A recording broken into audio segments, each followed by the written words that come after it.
Assalamu alaikum. Let's learn fun English. Bismillahirrahmanirrahim. What is this? Elephant. It's an elephant. Elephant. Elephant. And what is this? Elbow. What is this in the red circle? Yes, it is elbow. Elbow. Elbow. And what is this in the green color?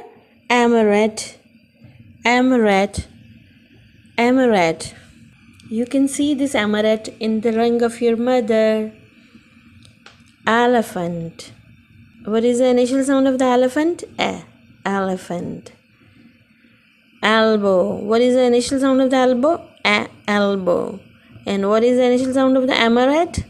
Amaret. Let's learn how to write a sound. Bismillah. Go around, up, go down, around. Yes, now we have to write a sound in the center and make it with Play-Doh as well. Have a fun. Now let's match the picture with the sound.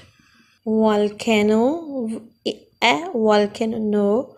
Horse, a horse, no. Elephant, yes, it is. A yawn, no. A eagle, yes, it is. See you later with the next letter, inshallah. Allah Hafiz.